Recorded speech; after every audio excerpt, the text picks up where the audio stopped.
ಇವತ್ತಿನ ದಿವಸ ಸರ್ಕಾರ ಬೆಳಗಾವಿ ಅಧಿವೇಶನದಲ್ಲಿ ಉತ್ತರ ಕರ್ನಾಟಕ ಸಮಸ್ಯೆ, ರೈತರ ಸಮಸ್ಯೆಗಳ ಬಗ್ಗೆ ಚರ್ಚೆ, ಅದಕ್ಕೆ ಪರಿಹಾರ ಅಂತ ಸಾಕಷ್ಟು ಏನೇನೋ ಮಾತಾಡ್ತು.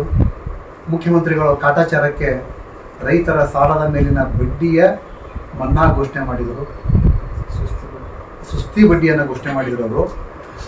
ಆದರೆ ರೈತರಿಗೆ ಸಮರ್ಪಕವಾಗಿ ಏನು ಕೊಡಬೇಕು, ಅವರಿಗೆ ಏನು ಸಿಕ್ಕರೆ ಅವರ ಸಮಸ್ಯೆಗಳಿಗೆ ಪರಿಹಾರ ಆಗುತ್ತಾ ಅಂತಕ್ಕಂಥ ಯಾವುದೇ ಚಿಂತನೆ ನಡೆದಿಲ್ಲ. ಈಗ ಸರ್ಕಾರ ಮತ್ತೊಂದು ಕಡೆ ರೈತ ಸಂಘಟನೆಗಳಿಂದ ಇವತ್ತು ರೈತರ ಸಾಲ ಮನ್ನಾ ಆಗಬೇಕು ಅಂತಕ್ಕಂಥ ಒಂದು ಬೇಡಿಕೆ ಪ್ರಬಲವಾಗಿ ಕೇಳಿಬರ್ತಾ ಇದೆ. ಈ ಒಂದು ಸಂದರ್ಭದಲ್ಲಿ ಸರ್ಕಾರ ಈಗಾಗಲೇ ಎಲ್ಲ ಸಹಕಾರಿ ಸಂಸ್ಥೆಗಳಿಂದ ರೈತರ ಸಾಲದ ವಿವರಗಳ ಕ್ಲೇಮುಗಳನ್ನು ತರಿಸ್ಕೊಳ್ತಾ ಇದೆ ಸರ್ಕಾರ. ಈಗ ರೈತರು ಯಾವ ಬ್ಯಾಂಕ್ಗಳಲ್ಲಿ ಎಷ್ಟೆಷ್ಟು ಸಾಲ ಇದೆ ಅಂತ. ಈಗ ನಾವು ಹಿಂದಿನ ಉದಾಹರಣೆಗಳನ್ನು ನೋಡಿದರೆ, ಕುಮಾರಸ್ವಾಮಿ ಅವರ ಸರ್ಕಾರ 2019ರಲ್ಲಿ ರಾಷ್ಟ್ರೀಕೃತ ಬ್ಯಾಂಕ್ಗಳ ಸಾಲವನ್ನು ಸಹಿತ ರೈತರಿಗೂ ಮನ್ನಾ ಮಾಡೋದಾಗಿ ಘೋಷಣೆ ಮಾಡಿತ್ತು. ಇವತ್ತು ಆ ಒಂದು ಘೋಷಣೆನೇ ಇವತ್ತು ರೈತರಿಗೆ ಪರಿಪೂರ್ಣವಾಗಿ ಈಡೇರಿಲ್ಲ. ಇವತ್ತು ಆ ರೈತರ ಗತಿ ಏನು? ಇವತ್ತು ಈಗ ಸಾಲ ಮನ್ನಾ ನೀವು ಹೊಸದಾಗಿ ಘೋಷಣೆ ಮಾಡೋ ಸಂದರ್ಭದಲ್ಲಿ ಹಿಂದೆ ಮಾಡಿದಂತಹ ಘೋಷಣೆಗಳೇ ಈಡೇರಿಲ್ಲ. ಎಷ್ಟೋ ಸುಮಾರು ಸಹಸ್ರಾರು ರೈತರಿಗೆ ಆಗಬೇಕಾದಂತಹ ಸಾಲ ಮನ್ನಾ ಇನ್ನೂ ಬಾಕಿ ಉಳ್ಕೊಂಡಿದೆ. ತಾಂತ್ರಿಕ ಸರ್ಕಾರನೇ ಹೇಳಿದೆ, ಇವತ್ತು ತಾಂತ್ರಿಕ ದೋಷಗಳಿಂದ ಅವರ ಸಾಲ ಮನ್ನಾವನ್ನು ನಾವು ಮಾಡಲಿಕ್ಕೆ ಆಗ್ತಾ ಇಲ್ಲ, ಕೆಲವರಿಗೆ ಮಾತ್ರ ಆಗಿದೆ, ಇನ್ನೂ ಬಹುಸಂಖ್ಯಾತ ರೈತರಿಗೆ ಸಾಲ ಮನ್ನಾ ಆಗಿಲ್ಲ ಇವತ್ತಿಗೂ ಕೂಡ. ಈಗ ಇನ್ನು ಮುಂದೆ ಸಾಲ ಮನ್ನಾ ಏನಾದರೂ ಘೋಷಣೆ ಆಗಬೇಕಾದ್ರೆ ರೈತರು 2019ರಲ್ಲಿ ಪೂರ್ವಾನ್ವಯವಾಗಿ ಏನು ಸರ್ಕಾರ ಘೋಷಣೆ ಮಾಡಿತ್ತು, ಅಲ್ಲಿಂದ ಹಿಡಿದು ಇಲ್ಲಿ ತನಕನೂ ಸರ್ಕಾರ ರೈತರ ಸಾಲವನ್ನು ಪರಿಗಣಿಸಿ ರಾಷ್ಟ್ರೀಕೃತ ಬ್ಯಾಂಕ್ಗಳಲ್ಲಿನ ಸಾಲವನ್ನು ಕೂಡ ಪರಿಗಣಿಸಿ ಸಾಲ ಮನ್ನಾ ಘೋಷಣೆ ಮಾಡಬೇಕು ಅನ್ನೋದು ನಮ್ಮ ಸಂಘಟನೆಯ ಒತ್ತಾಯ ಆಗಿದೆ.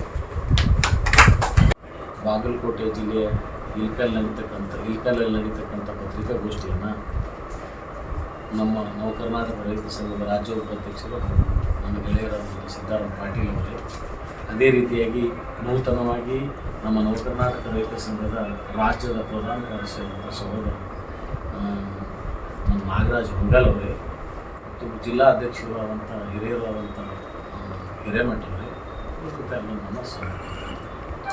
ಯಾಕಪ್ಪ ಅಂದರೆ ಬರಗಾಲ ಅಂದರೆ ಅತಿವೃಷ್ಟಿ ಅನಾವೃಷ್ಟಿಯಾಗಿ ಮುಂಬೈ ಕರ್ನಾಟಕ ಇರ್ಬೋದು ಮತ್ತು ಕಲ್ಯಾಣ ಕರ್ನಾಟಕ ಆಗಿರ್ಬೋದು ಅತ್ಯಂತ ಹಾನಿಗೀಡಾದಂಥ ರೈತರಿಗೆ ತಾವುಗಳಿಗೆ ಸಾಕಷ್ಟು ಬಾರಿ ಸಾಲ ಮನ್ನಾ ಮಾಡಿ ಅಂತ ಹೇಳ್ಕೊಂಡಿದ್ವಿ. ತಾವುಗಳು ರಾಜ್ಯ ಸರ್ಕಾರ ಚಾರಚೂರಿ ಏನು ಮಾಡಿದ್ರಿ, DCC ಬ್ಯಾಂಕು ಬೇರೆ PLD ಬ್ಯಾಂಕು ಇಷ್ಟು ಮಾತ್ರ ಮಾಡಿದ್ರಿ. ರಾಷ್ಟ್ರೀಕೃತ ಬ್ಯಾಂಕಿನ ಪರವಾಗಿಯೂ ಅದನ್ನು ಕೂಡ ಏನದ ಸಾಲ ಈಗ ಮನ್ನಾ ಮಾಡಬೇಕು ಅಂತಕ್ಕಂಥ ನಾನು ಓದ್ತಾ ಇದ್ದೀನಿ.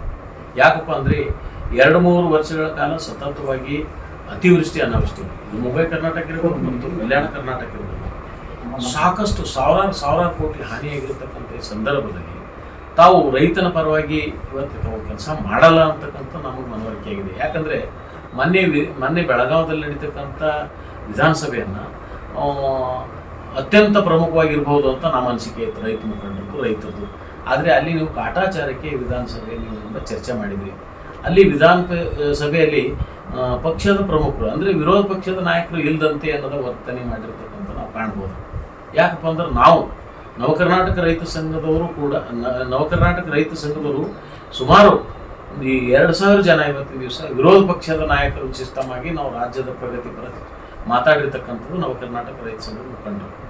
ಹಾಗಾಗಿ ಮತ್ತು ಇನ್ನೊಂದು ವಿಷಯ ನಮಗೆ ಕೇಂದ್ರ ಸರ್ಕಾರಕ್ಕೆ ಪ್ರಸ್ತಾವನೆ ಏನು ಹೇಳ್ತೇವೆ ಅಂದರೆ ಸ್ವಾಮಿನಾಥನ್ ವರದಿ ನೀವು ಜಾರಿ ಮಾಡಿರಿ ಅಂತ ಹೇಳಿದ್ವಿ. ಸ್ವಾಮಿನಾಥನ್ ವರದಿಯನ್ನು 70 ವರ್ಷ ಹಿಡಿದು ನಾವು ಜಾರಿ ಮಾಡಿರಿ ಅಂತ ಹೇಳಿದ್ವಿ, ತಾವು ಮಾಡ್ತಾ ಇಲ್ಲ. ದಿಢೀರತ್ ಯಾವುದೋ ಒಂದು 3 ಕಾನೂನು ಕಾಯ್ದೆಯನ್ನು ತಂದಿದ್ರಿ, ಅದನ್ನು ನಮ್ಗೆ ಬೇಕಾಗಿರಲಿಲ್ಲ. ಅದನ್ನು ಕೂಡ ಸ್ವಾಮಿನಾಥನ್ ವರದಿಯನ್ನು ಜಾರಿಗೆ ಹಾಕಬೇಕು ಅಂತ ನಮ್ಮ ಅಭಿಪ್ರಾಯ ಇದೆ. ತಿಳಿತು. ಹಾಗಾಗಿ ಅಲ್ಲ, ತಾವು ಬೆಳೆ ಸಾಲ ಏನು ಕೊಡ್ತಾ ಇದ್ರಿ, ಎಲ್ಲೋ ಚಾರ ಒಬ್ರಿಗೆ ಬರ್ತದೆ ಒಬ್ರಿಗೆ ಬರಲ್ಲ, ಒಬ್ರಿಗೆ ಬರ್ತದೆ ಒಬ್ರಿಗೆ, ಸುಮಾರು ಹೆಕ್ಟರ್ ಪ್ರದೇಶ ರೈತರಲ್ಲಿ ಬಿತ್ತನೆ ಮಾಡಿರ್ತಕ್ಕಂಥದ್ದು. ತಾವು ರೈತರಿಗೆ ಮೇದಿಂದ ತಾವೇನಾದರೂ ಮಾನಿಟ್ರಿ ಮಾಡಿ, ಸರ್ಕಾರದವರು ಮಾನಿಟ್ರಿ ಮಾಡಿ ರೈತರಿಗೆ ಬೇಕಾಗಿರ್ತಕ್ಕಂಥದ್ದು ಬೀಜ ಗೊಬ್ಬರ ಇತ್ಯಾದಿ ತಾವು ಸೌಕರ್ಯ ಮಾಡುವಲ್ಲಿ ಸಂಪೂರ್ಣವಾಗಿ ಅಧಿಕಾರಿಗಳು ವಿಫಲ ಆಗಿದ್ದಾರೆ. ಅದಕ್ಕಾಗಿ ನಮ್ಮ ವಿಶೇಷತೆ ಏನಪ್ಪ ಅಂದರೆ ಈ ಬೆಳೆ ಪರಿಹಾರ ತಕ್ಷಣ ಆಗಬೇಕು, ಸಾಲ ಮನ್ನಾ ಆಗಬೇಕು, ಬೆಳೆ ಪರಿಹಾರದಲ್ಲಿ ತಾರತಮ್ಯ ಆಗಬೇಕು ಮತ್ತು ಕೃಷ್ಣ ಭಾಗ್ಯ ಜಲಾನಯನ ನೀತಿ ಆಗಬಾರ್ದು. ನಾನು ವಿಶೇಷವಾಗಿ ನೀರಾವರಿ ಮಂತ್ರಿ ಸನ್ಮಾನ್ಯ ಶ್ರೀ ಡಿ ಕೆ ಶಿವಕುಮಾರ್ ನಾನು ಮಾತಾಡ್ತಾ ಇದ್ದೇನೆ. ತಾವು ಉಡಾಪಿಯಿಂದ ಮಾತಾಡೋದು ಸರಿಯಲ್ಲ. ರೈತನ ಪರವಾಗಿರ್ತಕ್ಕಂಥ ಒಂದು ಸರ್ಕಾರ ಇದೆ ಅಂತ ತಾವು ಹೇಳಿದಿರಿ. ಇಡೀ ಕರ್ನಾಟಕ ರಾಜ್ಯದಲ್ಲಿ ತಮಗೆ ಸಂಪೂರ್ಣವಾದಂಥ ಬಹುಮತ ಕೊಟ್ಟಿರ್ತಕ್ಕಂಥ ನಾವು ರೈತಾಪಿ ವರ್ಗದವರು, ನಮ್ಮ ಬಗ್ಗೆ ಇರಬೇಕಲ್ಲ ಅಂತಕ್ಕಂಥ ಒಂದು ವ್ಯವಸ್ಥೆ ಇದೆ. ಒಂದು ವೇಳೆ ತಾವೇನಾದರೂ ಈ ಸಂದರ್ಭದಲ್ಲಿ ರೈತನ ಪರವಾಗಿ ಇರಲಿಲ್ಲ ಅಂದರೆ ಮುಂಬರುವ ಲೋಕಸಭಾ ಚುನಾವಣೆಯಲ್ಲಿ ತಾವು ಧಕ್ಕೆ ತಿಂತೀರಿ ಅಂತಕ್ಕಂಥ ಖಂಡಿತ ನಾವು ಹೇಳ್ಬೋದು.